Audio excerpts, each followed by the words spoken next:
Why do I need that probate attorney appointed to me if this is clear cut and dry, right? Like, what do they actually do so that way now I can sell the property? Yeah, great question. So first, you would hire the probate attorney. They wouldn't necessarily be appointed to you. And in Colorado, you have the ability to go through probate pro se. So you don't actually have to hire an attorney to go through the probate process. It's absolutely helpful because it is a very complicated administrative process that can take some time, and there's important steps and deadlines that you have to meet. And if you don't, it's going to continue to kick it down the line, and the judge isn't going to see that case or issue those final those final orders until everything is followed and the boxes are neatly checked.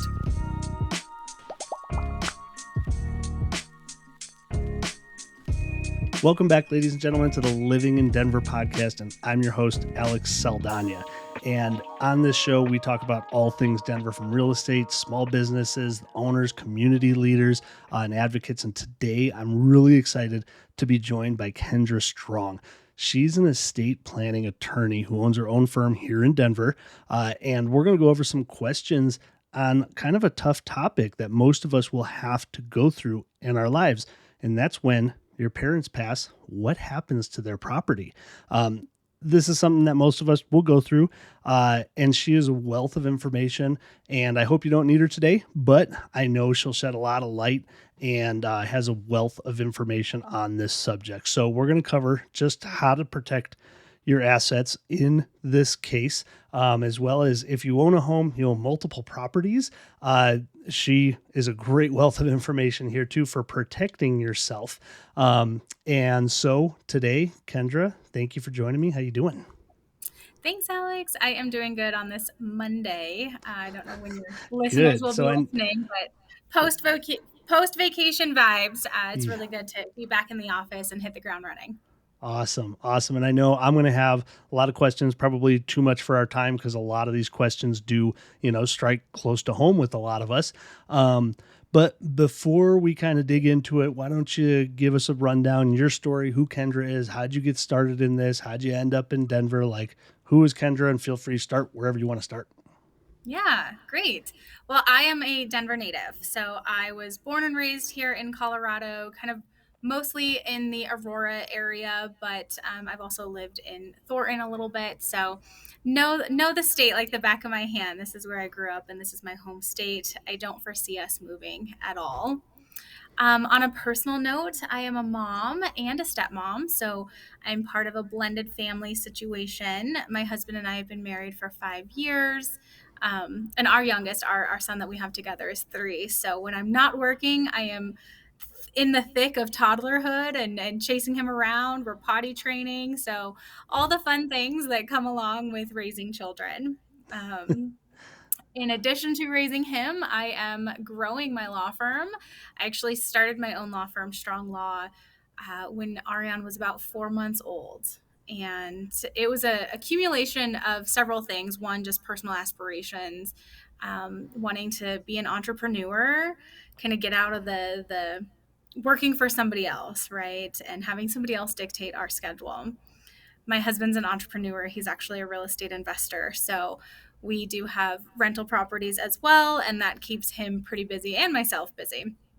Yeah. But I left litigation. So I was a personal injury attorney for over 10 years in that field. And I just got burnt out with litigation and the constant negative interactions that I had to deal with between insurance adjusters, sometimes your own clients, and then of course opposing counsel, right? It is their job to fight us every single day.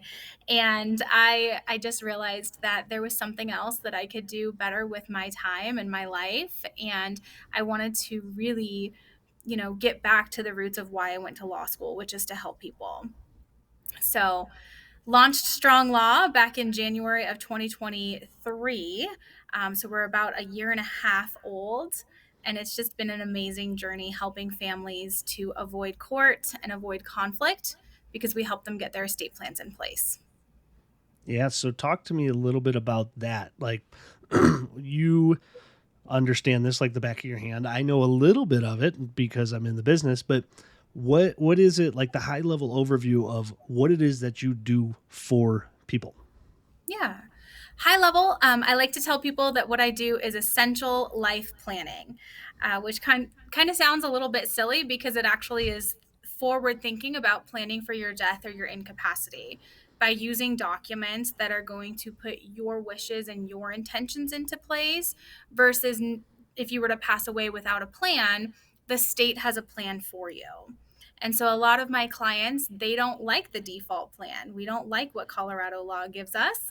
And so we are able to create various documents that outline our wishes and our goals for how we want our life, our incapacity, and our assets to be taken care of.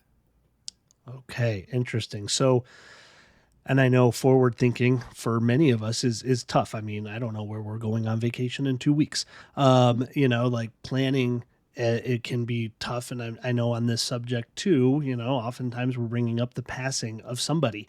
But what does in general happen to property after the owners pass away? What does that actually look like? Yeah, great question. So it's going to depend, and it's one of those attorney answers. It really depends on how the property is titled. So first and foremost, the court or the document that we're looking at is going to be dependent on the deed to the property and whether or not the individual that passed had estate planning in place. So just looking at it from the first step of there's nothing in place, it's just titled, let's say, as joint tenants if your spouse is, the joint tenant is going to become the full rightful owner of that property. So, really, that part of it, that step of it is a little bit easy. You don't really have to do much in that aspect of it. If it's owned individually in somebody's name and there is no other joint owner, then that property can fall at risk of going through probate because at that point they will need a judge or a legal decision in order to disperse of the property, whether it's meant to be sold or ultimately be inherited by the decedent's heirs. Okay, so someone, my parents pass away, right? And there's no current owner. Don't I Mhm. just get everything? Don't I just have the right to sell that property as their son? You would have to go through probate, and the probate judge would dictate if you are the only son, then yes, more likely than not, the intestacy laws are going to say that you are the one who inherits and has the ultimate right to sell the property. But you can't sell it until you have approval from the court. So then who tells you that you can't sell it just now? Right? Like what steps happen to let me know that I am not the rightful owner of that property, right? It's my parents. I'm their only kid and they both just passed away. I want to sell the property because I need the money now. Like who is getting in touch with me to say, nope, you can't sell it. Hold on, we have this process. Really, I mean, I don't think anybody actually calls you, but when you were to if you were to go to sell that, probably the realtor, the title company, they're all going to say, well, how do you have the legal authority to sign as the grantee for your parents? If they've deceased, the only way to sign for them is to be appointed as their personal representative through the judge. That's where I think it's a little sticky, right? Title company, like most people don't even, wouldn't understand, like, hey, taking a property through a title company to transfer over title. And now they're the ones to tell you, ones that you hire to transfer the property over to a new owner, that you can't sell the property. That's got to be an interesting conversation, I'd imagine, between the title company and the person trying to sell the property. So with that, then kind of on top of that, okay, so probate attorney gets appointed to me to help me sell the property. Like, what is this? Why do I need that probate attorney appointed to me if this is clear cut and dry, right? Like, what do they actually do so that way now I can sell the property? Yeah, great question. So, first, you would hire the probate attorney. They wouldn't necessarily be appointed to you. And in Colorado, you have the ability to go through probate pro se. So you don't actually have to hire an attorney to go through the probate process. It's absolutely helpful because it is a very complicated administrative process that can take some time, and there's important steps and deadlines that you have to meet. And if you don't, it's going to continue to kick it down the line, and the judge isn't going to see that case or issue those final those final orders until everything is followed and the boxes are neatly checked. So the benefit of getting a probate attorney is they are experienced, they know exactly what needs to be filed, when it needs to be filed, and they can help guide you with some of those questions, because it does bring, death and administrative processes are going to bring about so many various things that have to go into place after somebody passes away. So it's not just the probate process that you're dealing with, there's everything else inside of that. Um, and so an attorney, a probate attorney, can absolutely help walk you through that and probably even make the process go a little bit faster than if you were doing it pro se. And I was going to ask you, what's this time frame of that process look like? In Colorado, it's a minimum of 6 months.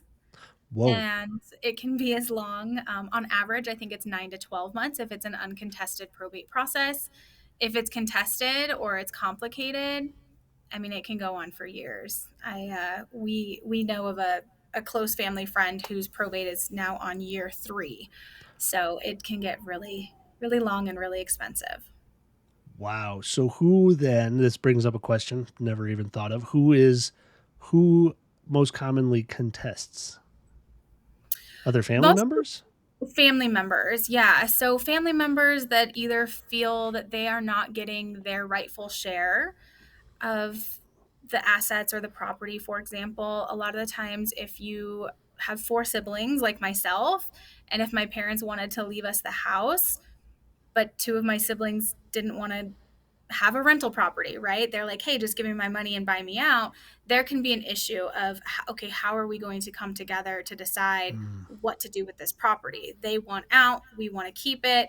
So that can lead to complications as well. But it's mostly family members, blended families.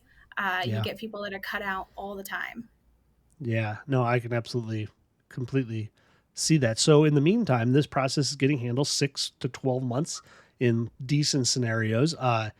What happens to the house in the meantime? We're talking utilities, we're talking mortgage. Like, what's going on with the house? Does things just fall into disarray if someone doesn't step up? Like, what actually happens to the house? Yeah, someone has to step up. Um, Generally, the depending on the goals of the beneficiaries and the heirs, they'll take a number of different routes, but the best practice is to make sure that insurance is always paid, the mortgage is paid, any taxes that are due. So if you own the property, if your parents owned the property outright, just making sure that those things are continuing to be paid. Otherwise, yeah, it can fall into foreclosure, it can fall into tax liens, some stuff that you may not want to happen. So it's very important to have somebody that can step up. If they can't pay it out of their own pocket, it would ultimately come out of the estate. Mm-hmm. Interesting. So then what happens if nothing happens? Right? No one steps up, or someone doesn't know that their aunt or uncle just passed away and they're, the closest next of kin. Like, what happens in those cases? In those situations, usually the property is going to be sold, um, or whether it's a tax lien or like the mortgage company foreclosures on it. So I think the state, they will do everything they can to get a hold of somebody Mm-hmm. that is willing to step up. But if not, I mean, that is exactly why Colorado and other states have departments of unclaimed property. The money goes to the state and it will sit there until somebody can claim it, or not claim it. Really, that's why, I mean, there's over, I don't know the current number, so I don't want to quote it, but there's like millions of dollars in there. Hmm. Interesting. So then the current mortgage is tied to a person, which is then tied to the house. So how does that happen upon a transfer? Obviously, when you sell the house, the mortgage gets paid off, and the beneficiaries get the remaining funds of that. But then, if someone wants to absorb the house and continue making payments, like, does the mortgage just transfer over to a new person along with any potential liens on the property? We're talking maybe HOA liens, because I mean, you have to get approved for a loan, I would think, in this case, or am I wrong? So actually, there is federal law that allows family members to assume a mortgage if they inherit the property. So Hmm. spouses, like the surviving spouse or the children, they're protected from the due on sale clause. So they truly can. They can just assume the mortgage. I mean, it's not as simple as just, hey, I'm going to pay. You can. There's a lot of different ways, but you can just continue to pay the mortgage. And as long as the mortgage company is getting their money, they're pretty happy with it, right? They're really none the wiser. But the best practice is to notify the mortgage company, let them know what's going on, and then they'll put your name on there as the beneficiary who inherited the property, who is allowed to then, right? You're going to need information, and of course, there's the mortgage interest taxes and things like that that you may want to get credit for. So that's going to be the best practice, Hmm. is to let them know that you're paying it, not the deceased anymore. Or yes, go through the proper steps to assume it and get it into your name. Gotcha. Okay, so that's actually fascinating. I had no idea. I know about assumptions, and the assumptions never actually happen. The banks don't want you to assume a loan. Everybody brings them up, especially now with interest rates being at 7%, right? And they Yes, were at 3% a couple of years ago. It's a big thing to talk about. Oh, just assume their mortgage and it's fine. The banks don't want you to have a 3% loan, so they don't. they want 30 years new at 7%, and they will do everything in their power to make sure that you don't get that. But it's actually fascinating to know. I'm glad I asked. So this sounds like a lot of headache. This sounds like a lot of problems. 6 to 12 months on good case scenario. How do we avoid this? Right? How do we avoid the probate process? Hiring a probate attorney, is that where you step in? That is exactly where I step in. My goal is to help everybody avoid court and avoid conflict. So by doing your estate plan and getting your estate plan in place ahead of time, you can utilize various tools. So, specifically, a revocable living trust to completely avoid the probate process and eliminate that time, the cost, the headache of going through probate. So what does that process look like? Yeah. So my process is a planning process. So I have all of my clients come in for what I call a life and legacy planning session, and really it's where we just sit down together. We meet one on one, either virtually or in person. But what we do is we really go through your assets. We go through your family dynamics, and we determine what would happen under current Colorado law if you do nothing. So we really do a deep dive into the probate system, which assets would go through probate, which ones wouldn't. We take into consideration family members that you no longer talk to or that you don't want to inherit from you. We talk about minor children and how you would want them to inherit. So we really come up with what your goals and processes are, and then I make recommendations based on that. So if you've got property, especially multiple properties, 10 out of 10, I'm going to recommend a revocable living trust because of the benefits that come along with that. And it's just the process of hiring us to do your estate plan. We set up the trust, you sign and notarize it, and we make sure that it's properly funded. Okay, so revocable living trust. I hear a lot about trusts, um, but a question before getting to that. We're talking about the messy process of a probate attorney, which you have to hire to settle something. This isn't a state appointed person that just works for you for free, from taxes paid to the state.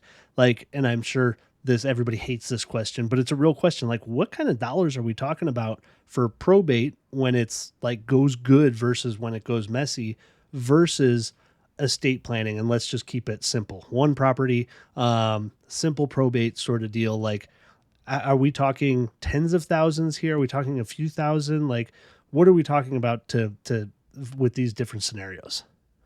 Yeah, so if it's an informal, like really not complicated situation and there's nobody contesting it, probably a couple $1,000s. Um, Really, you're gonna see it reach probably like 20 to 30,000 when there starts to be fighting. Hmm. Other than that, I would say on average, I think there was just a study that I was reading the other day. Most people from the time that somebody passes away until the end of the administration process spend anywhere from 12 to 15,000 going through the probate process with court fees, appraisal fees, I mean, everything's going to be roped up in there too, like the funeral and memorial expenses as well. So about 12 to 15,000 is, I think, what people are can expect. It's hard because in Colorado we don't have a set dollar amount. It's really determined based on the hourly fees that the attorney you hire is going to charge. And then if you, we kind of look at it as a rule of thumb of, okay, if you added up all the assets in the estate, if you were to do 5%, that's a pretty generous number. That's going to give you a realistic estimate for probate purposes. Gotcha. So compared then to estate planning, which I'm sure is ongoing as life changes, depending, you could think you're going in a week or two and then you could live 20 years and you have to readjust things. But then what does that process look like and cost wise in comparison to probate? Yeah, great question. So usually there's like a bigger upfront investment. So to set up a trust, like in my office, everything I do is flat fees, and our trusts range from $4,500 to about $8,000, depending on complexity and things like that. That's pretty average with all of the other estate planners that I've talked to in the local area. Yeah. And so just kind of calling around and figuring out what's going to be the best route for you.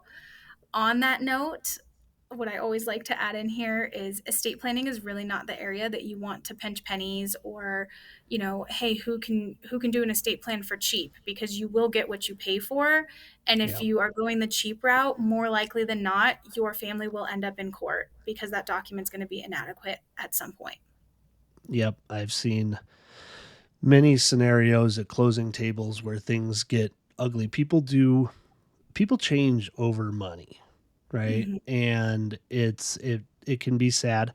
But what I hear you saying, and I think this can probably be extrapolated into most aspects of our life. Upfront planning is more inexpensive and less headache than not, right? Pain now or pain later. And but like doing it now, I feel like kids would have an input, right? There might be a sibling that doesn't want anything to do with what the parents have, right? Yeah. So, Yeah. It brings up great points. I mean, I know with like a big story, a big part of my firm's story is my mother-in-law did have an estate plan drafted in 2019 by a local attorney, paid $4,500 for it. And after she unexpectedly passed away, I, wanted to see those documents. And when I talked to my sister-in-law, it turned out that we were actually glad that that plan failed us, because had it hmm, been enforced the way it was written, nobody in the family would have liked it. And so my sister-in-law is actually grateful that she had to go through the probate process, because that plan was not it was not a good plan. yeah, yeah. And we hear these stories every day as our population ages, as more and more of the baby boomer generation is retiring, passing along properties to their kids. Um, we see lots more of these questions come up. Trust being one of them. So, are there different trusts that you can set up for a property? What exactly is a revocable living trust? What are the benefits of it? Why should I have one with my parents' property?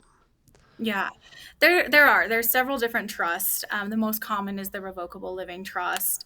You can also have an irrevocable trust. Those things are going to get really into more advanced planning, and I would always recommend, it's going to be case by case specifics based on your family situation and your assets. But in general, the revocable living trust is a really, really good foundational tool for any property owner. One, because if you can put your property into the trust, it can avoid probate. And so that's a really big benefit when the home is typically the biggest asset that people have. And it's one of the biggest assets that would have to go through probate. So making sure that you can set these guidelines in the trust for what you want to happen. I mean, I have clients who say they want to have the children maintain the home, keep it intact, provide enough money to pay those taxes, to pay the insurance, to pay the mortgage off if they need to. I have other clients that are just fine if their kids sell the property and split it. So with a trust, you get the ability to really dictate and put those guidelines in there that you hope or that you want your children to follow. Okay, so I hear this one often too. Like You've got the trust, which seems like a very solid way to transfer off property, but why not? I just want to put the property in my kid's name. Like, I just want to add them to title so that way when I pass away, it's just theirs. Is there a problem with that? There's a big problem with it. Not only will I tell you that, that's one of my general rule of thumbs is it is better to inherit than it is to gift. One Hmm. being tax implications. I hope that your CPAs and everybody else that you talk to would also give you the same advice. The inheriting a property allows that property, the um, the market value, to be what we call stepped up in basis. So quick difference is if I were to add my adult son to our deed at the purchase price of $220,000, he will then have that's his value if he goes to sell it. Okay. If I add him to the deed, so and this is a real example. Like we bought our home in 2020 in 2014 for 220,000. That's amazing. We could sell it now for probably 600. And so he would be paying the capital gains on that difference of the 220 to the 600. Versus if he were to inherit that property through my trust or through my estate plan or even without it, inheriting the property allows that step up in basis. So now, for tax purposes, that is going to be considered a $600,000 house. And if he were to sell it very shortly after inheriting it, he can avoid those capital gains taxes.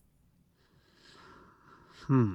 Okay. So, great strategies to look at. That's another benefit that a trust can offer is tax benefits, asset protection, depending on how you utilize the trust. There's different um, trusts that are available to us to allow for separating assets. So then that can be protected from future creditors, lawsuits, divorces. Great benefits with the trust. Yeah. Okay. So that's what I hear all the time about is how to transfer a property tax free, Yeah. essentially. And it happens through a trust. So why does it happen through that avenue versus not? Like the end result is the same, essentially. So why is one taxable and the other one not?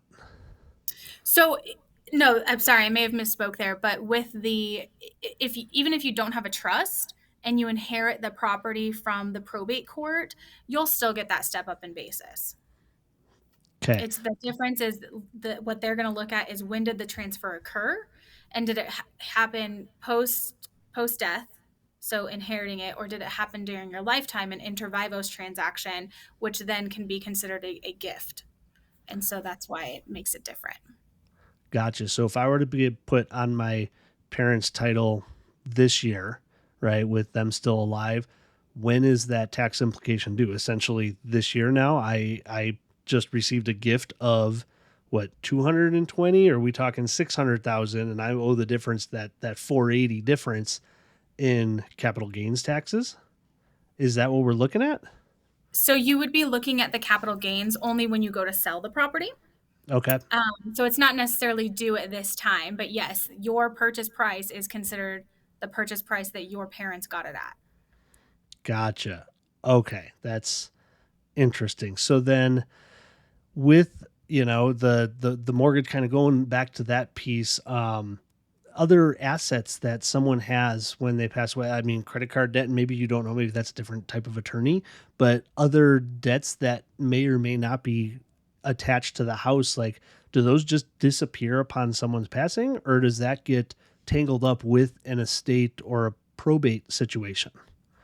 Yeah, it's going to be, it doesn't just go away upon their passing, but it's just all in how it's worded. So you don't necessarily inherit your parents' debt or liens. If there's a lien on the property, generally other assets in the estate would be used to pay off those liens.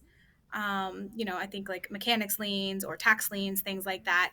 Or once you have permission from the court to sell the property, then from the proceeds, those liens are going to be paid out first. And so that's Gotcha. exactly when somebody passes away and they've got debt, that is the rightful process is that any debts and liens would come out of the estate. So creditors actually get paid first before your beneficiaries. Gotcha. So is there any downside to setting up everybody's property in a trust? Like, why would you not put your property into a trust? I don't know. Okay, no, Why that's a good would you answer. not? No, it really is. I really don't know why somebody would not set up a trust if they have property. It just, again, kind of going back to that cost analysis of paying now or paying later. Do you want to pay a little bit now or a lot of it later? And so that's really what, for me, it comes down to is the ease of administration.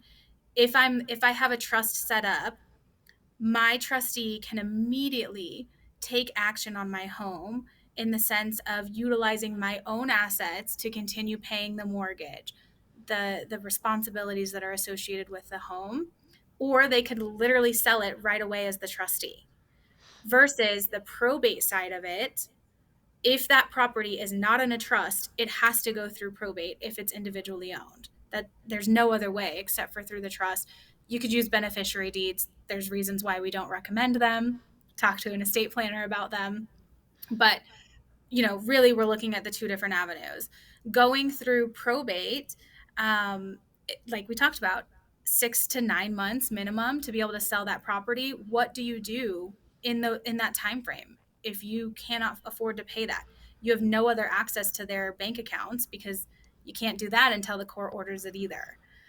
So I don't know why people wouldn't. I think one of being completely transparent and candid is trusts get a bad rep because of the cost to set it up and then the upkeep.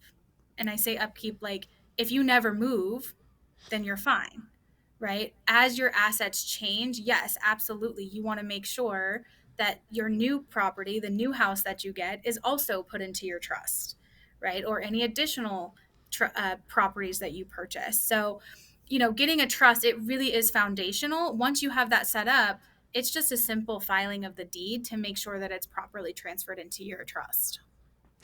Okay, so one trust, multiple houses?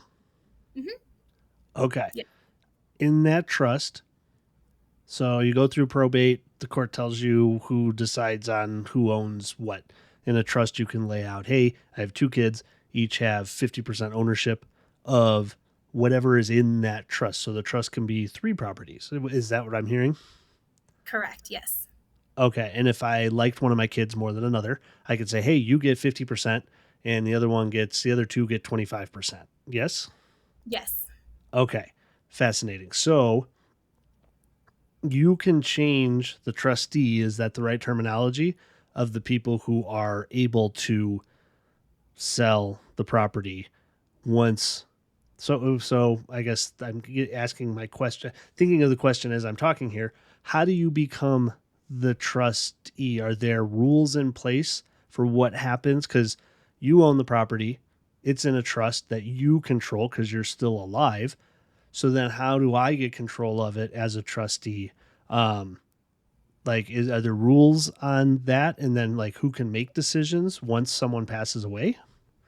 Yeah. So when we set up your trust, you are going to nominate at least 2 to 3 people who will serve as successor trustees. Hmm. So, just as a personal example for me, my husband and I have a joint trust. So, if something happens to me, he's obviously the other trustee.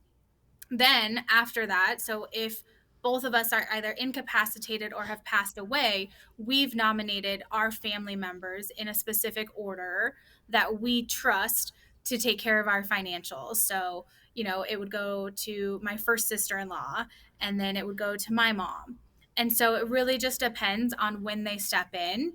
And they can step in if I'm incapacitated and I can't make those decisions on my own, they're able to then help me out with that, or after I've passed, they would manage that so that my kids can just focus on grieving and they would take care of the financial part of it. Understood. Understood. So, with the can you buy a house in a trust, or do you You have to can. transfer it into a trust? You can. It's all just about what happens at the closing table. And this might be where you know a little bit more than I do. But yeah, you would just, tell your realtor, tell your mortgage professional that you would like to take the title in the name of your trust. For mortgage purposes, you may run into, sort of a stop where they say, no, we have to put it into your own name first. But then federal law does protect it. So if you Hmm. take it in your own individual names at the closing table, you can then come to your attorney and we can get it transferred into your trust for you. Fascinating. Okay, so here's a little tip for you out there who are thinking this. You're you know smart people in general. You want to buy your house in a trust. Um, you will probably have to get your estate attorney involved during the process, and then because I think a lot of people, and maybe you've seen this yourself too, Kendra, is they transfer title, right? They do a quit claim deed, but yet you don't title companies, okay, I'm backtracking here three or four different times. Title companies make the majority of their money with something called title insurance, right? They don't make money on their $300, $400 closing fee for you to sign documents in front of them. They make money on title insurance, which is usually what? Half of a percent of the house price, depending on how long you've owned it. The longer you own it, the more expensive it gets, which protects you for the entire chain of title from transfer from person to person to person.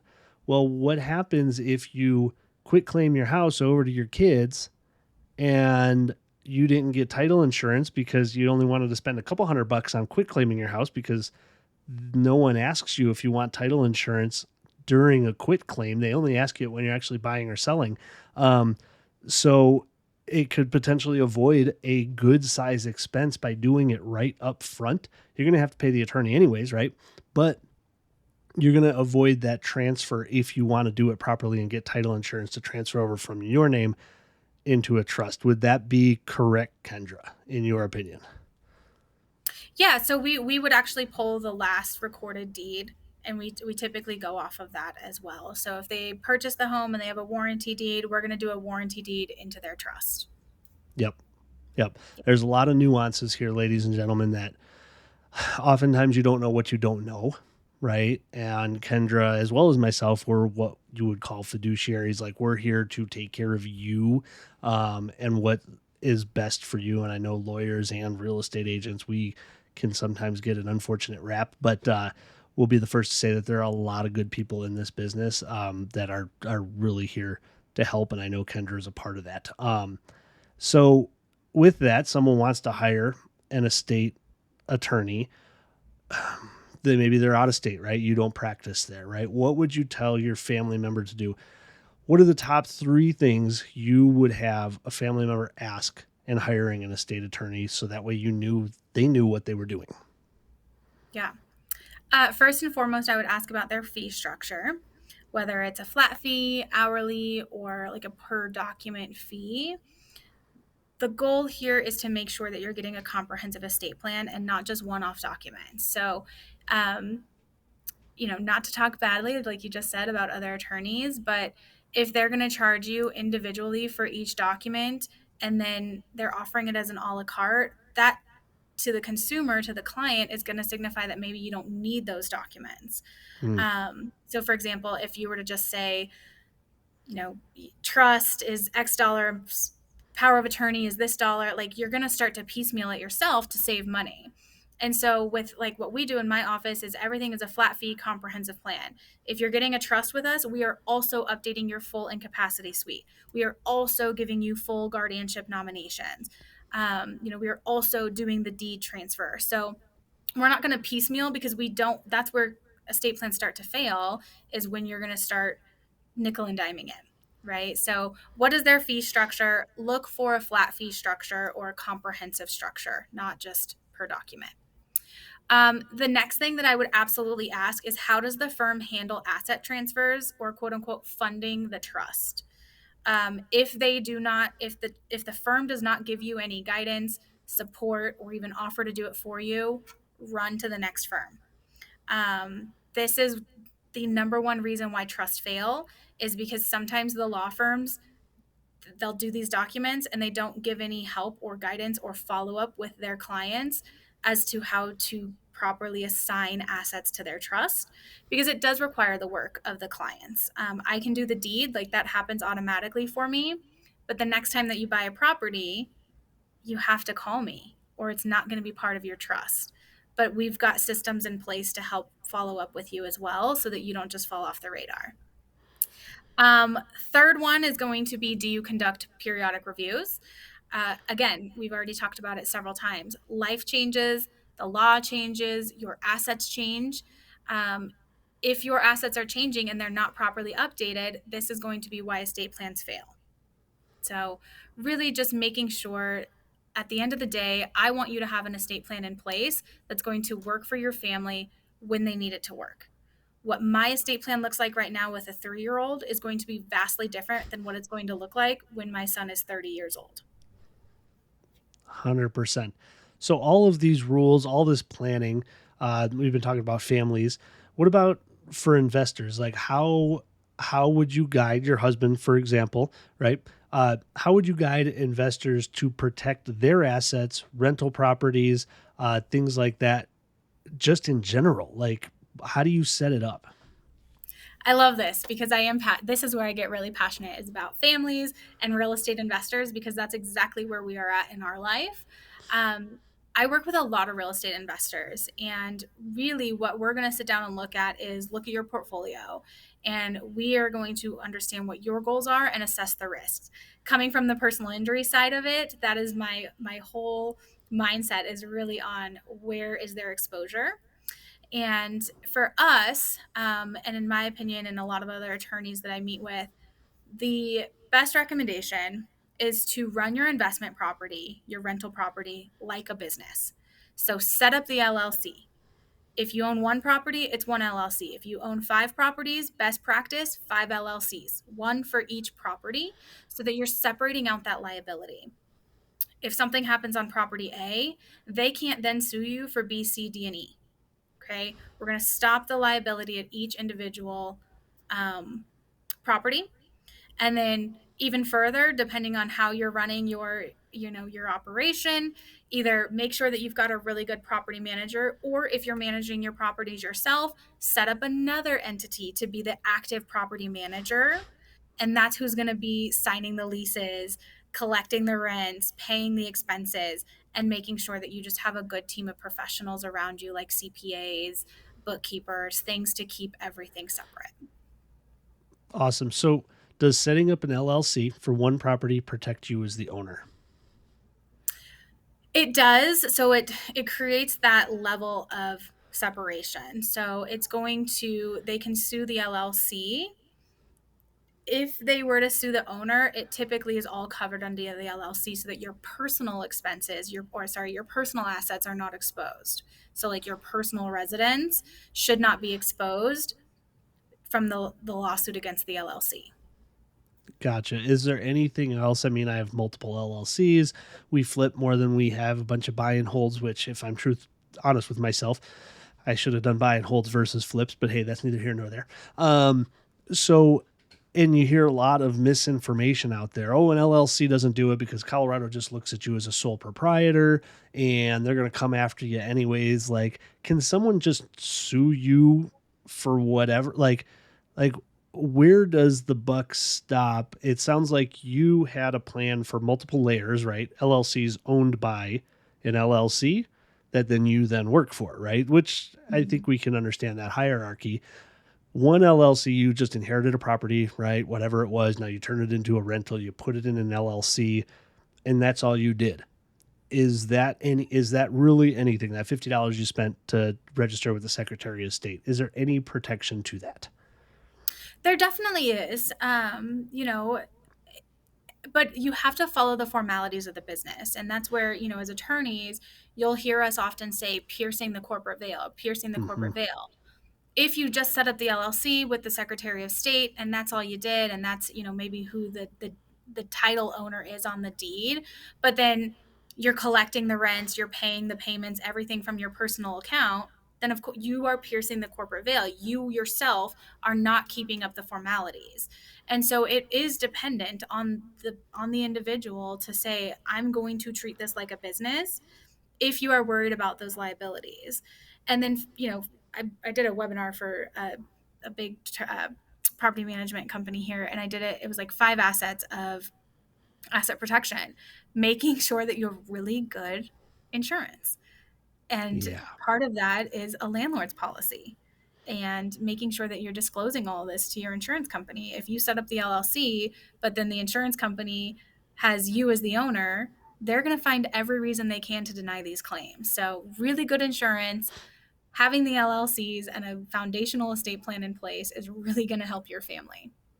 Yeah, I think treating things like a business, I mean, better words were never spoken about real estate. I know it's made more millionaires than any other asset, any other thing ever created. More people have made more wealth through real estate than any other avenue.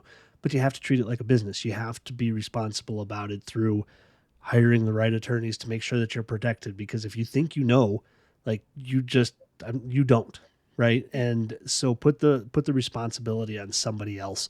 And of course, I know you're in that category, and this has been amazing. So if someone has questions for you, they want to talk about their personal situation, like what's the best way to reach out to you, Kendra? Yeah, I do phone calls personally. It's not my staff, it is through me. And so if they were to go to my website, it's just stronglawco.com. They can literally book a call with me right there through that. I am also the one that manages my social media. So if they were to send me a DM on Instagram or Messenger, Facebook, I will be the one that would respond to that.